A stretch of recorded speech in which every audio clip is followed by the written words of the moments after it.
Alright, so we're back with part 2 of our instruction. So this part is going to be our psychomotor aspect. So what we're going to be going over is a few things. Alright, so we're going to be going over the SCBA, its physical aspects, parts and uses of them.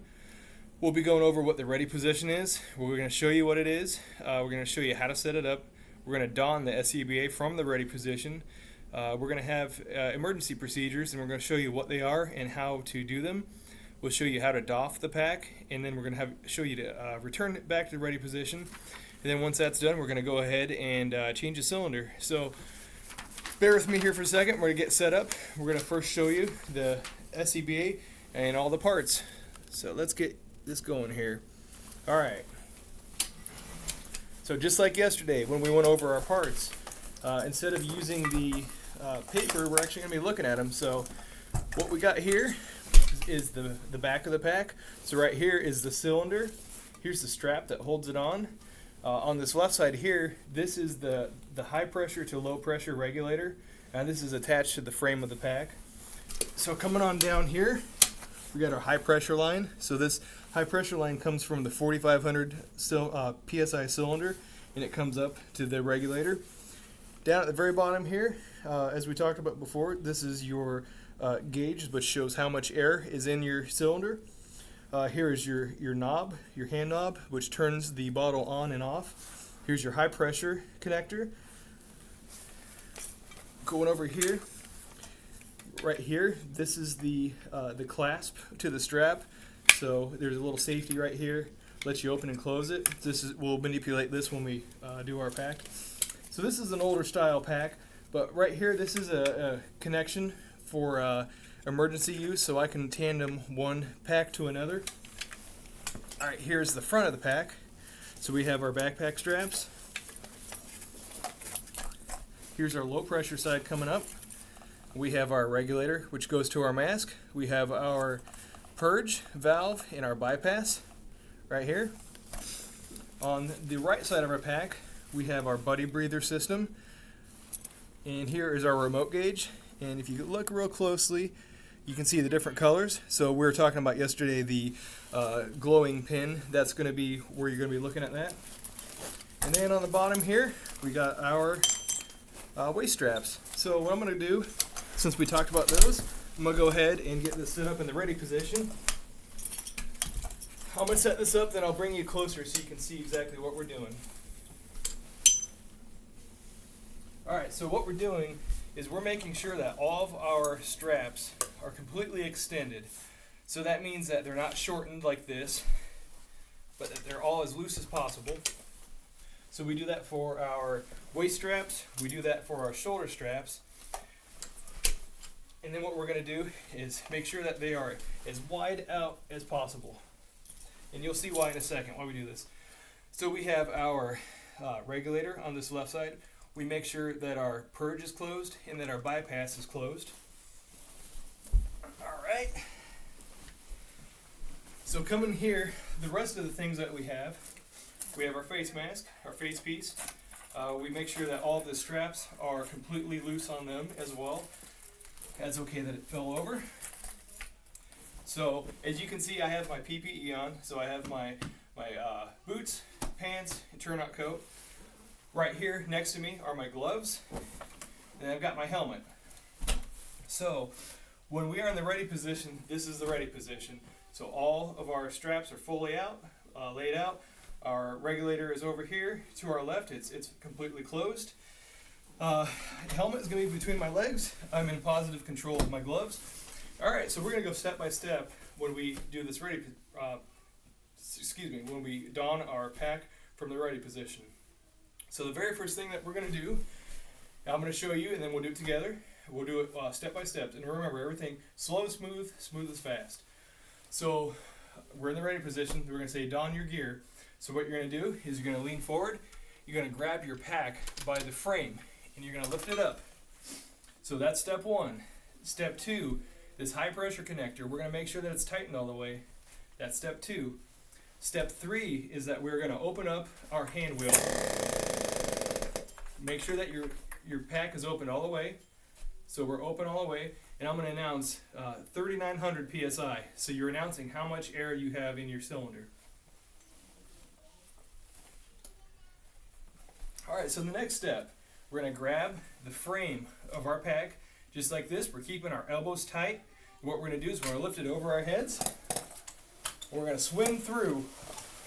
So we're holding on to our pack straps. As we do that, we're controlling them. So you see where my hands ended up? They're right here by our backpack straps. So what we're going to do is we're going to go ahead and tighten them down like we're skiing. I'm going to reach back. I'm going to feel my waist straps. I have those connect out here.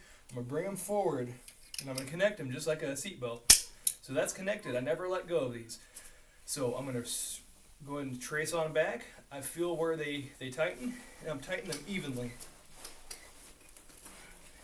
Alright, so that those are nice and evenly tightened. So the next thing that I'm going to do, I'm going to go ahead and I'm going to put on my mask. So what I'm going to do is bring it over my face, just like this. I'm going to tighten the top and the bottom straps. Okay, now what I'm going to do is I'm going to take my thumbs and I'm going to bring them back to my hood. And I'm going to bring them up and over. So what I'm doing is I am going to make sure that all my straps are in and all of the rubber is covered and I don't have any skin exposed. Look around, make sure I don't have anything like that. So next thing I'm going to do, I'm going to take my helmet. I'm going to put my helmet on. You're going to make sure that your helmet is strapped. We have a chin strap for a reason. We don't want it coming off our head, okay? So the next step, we're going to put our gloves. Left glove and right glove. Alright, the next step, we're going to go ahead and go on air. So what we're going to do is our purge is straight up.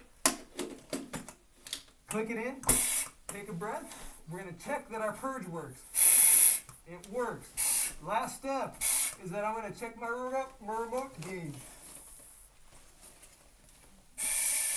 3,900. Alright, we're on.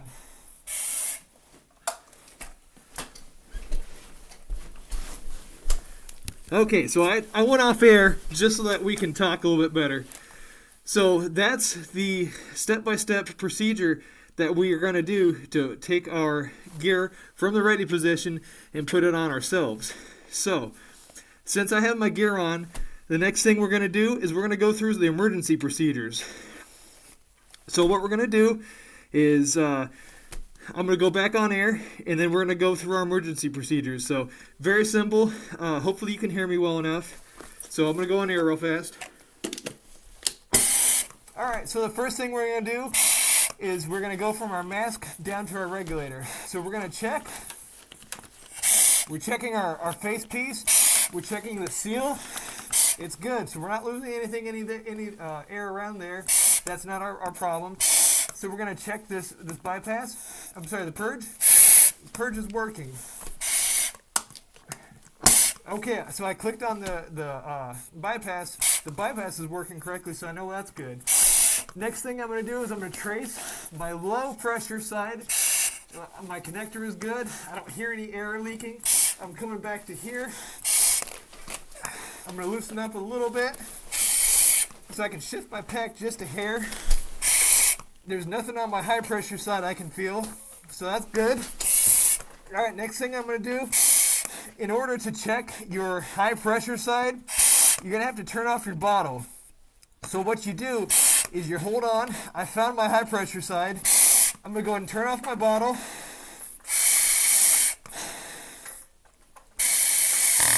Okay, the vibrator looks going off. Alright, I'm sucking mask. Alright, I got my high pressure connection. It's fine. Okay, I turn my pack back on. That's your emergency procedures. Alright, so real quickly, I'm going to go ahead and take my mask off so I can see you and we can talk a little bit. So stand by for a second.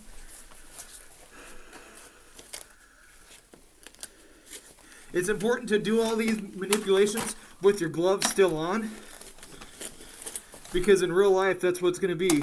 If you have an emergency procedure, it's going to be in IDLH environment. So you got to keep these gloves on. So it's better to learn now to use things with your gloves. All right. Bear with me here. Okay. So one thing that I don't have on this old pack, because this is an old hazmat pack, I don't have an integrated pass device. If I did have an integrated pass device, when I turn on the pack, like we talked about yesterday, the integrated pass would already initiate. So you'd hear, if it's a Scott, a double beep, it go beep-doop, just like that. And then if I stopped moving for 30 seconds, you're going to hear a series of alarms, and they progressively get louder and faster. Since I don't have one of those, I would have a non-integrated pass, which would be a standalone, usually clip right here. All right, so we went over our emergency procedures. We're going to go ahead and show you how to doff the gear. So I'm going to be nice and close here. So the first thing you're going to do is, like I showed you, you're going to take off your helmet, keep your gloves on, take your helmet off, put it back between your legs. You know, take your mask, you're going to take it off, put it next to you. So what I'm going to do is I'm going to turn off my pack. So all I'm doing is turning the hand wheel. All right, and you don't over crank it, so it just now snug. So what I'm going to do here, your purge, listen to this. Okay, check that the remote gauge went down. Yep, I'm at 0. So what I'm going to do now is I'm going to loosen my straps. So one reason I told you keep your gloves on, it's a good idea because if you're in an IDLH environment. But the other thing too is if you're in an environment where it's super hot, the metal, see these metal pieces? The metal pieces can get pretty hot, and one of the last things you want to burn is your fingers. And another thing too is carcinogens. You don't want to take off your gloves and be playing in the carcinogens. You know, back in the day, it was kind of a point of pride to have dirty gear, but as we've learned, it's better to err on the side of caution and keep your gear clean as possible when you're done with it. So always wash it at any time you can, anytime you've had a fire or an IDLH environment. So what we're going to do here is we're going to keep control. We're going to swing our pack over, just like that. And I'm going to go ahead and move back so you can see. We're going to set it back up into the ready position.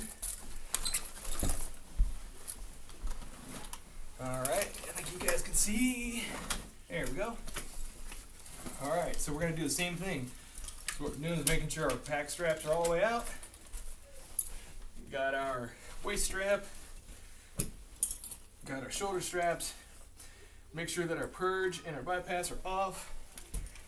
Alright, so we got our helmet between our legs. We're going to go take our gloves off now. Alright. So we've returned it to the ready position. Ready to go. So you're going to do that even on a fire scene. So say you're inside searching, attack, vent, whatever. You were called back out and you're either rehabbing or something. Hey, there goes a cat.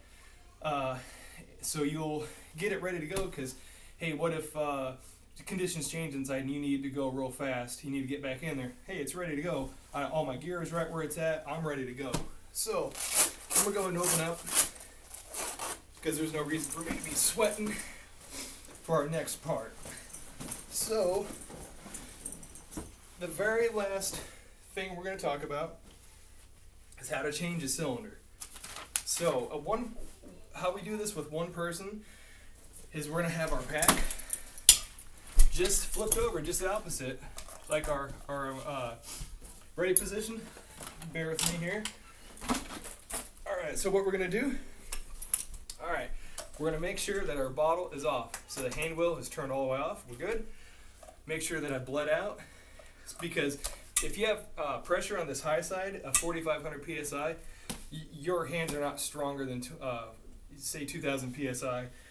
So that's bled out. I'm going to go ahead and disconnect this high pressure connection. Alright, high pressure connection is broken. I'm going to go ahead and undo this strap here on the back. Then there's a little tab you push in right here. Alright, so here's our bottle. Our bottle's out. Okay, we'll grab our new bottle, or pretend this is a new bottle, just the opposite. So what we're going to do, we're going to go ahead and slide it back in. We're going to go ahead and clip the bottom retaining pin in. We don't want to strap this in yet because we need just a little bit of play for this high pressure connection. High pressure connection is going back on, and it's pretty fine threads, so you have to make sure they're not cross-threaded. You have to make sure that everything is lined up. You don't want to force it. They're kind of long-winded, so it takes just a little bit to get going. It's kind of easy to cut yourself too if you're not careful. There's some sharp metal edges down there. Alright, so the high pressure connection is back on. What I'm going to do is I'm going to go ahead and cinch down our back strap here. Strap is good. So since we got this all connected, we want to make sure that it's good. We don't want to find out that something's wrong when we go to use this in an ideal etch environment, outside the door. We turn it on and something's wrong. So what we're going to do is we're going to make sure this bypass and purge is off. We're good. We're going to click back on. Alright, I don't hear any leaks. I don't see any leaks. There's nothing going. Bypass works. Purge works. Good. Alright, so I'm going to go ahead and turn this back off because I don't want to waste any air. And if this was an integrated pass, it would start going off. So we don't want to do that.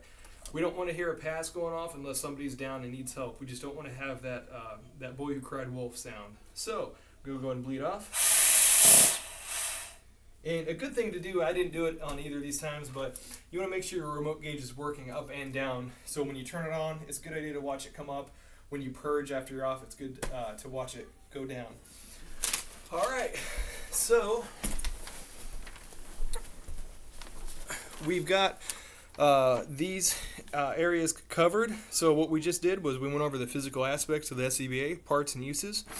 We went through the ready position, showed you what it is, how to don the SCBA from the ready position. We showed you some emergency procedures while wearing it. Showed you how to correctly doff our SCBA, return it to the ready position, and how to change the cylinder with one person. So if you guys have any questions, let me know. If you enjoyed this, I hope you will retain some of this knowledge. And it's always a good thing to refresh our even the most basic things that we do on the fire ground. So hope you enjoyed this, and we'll talk to you next time. Thanks.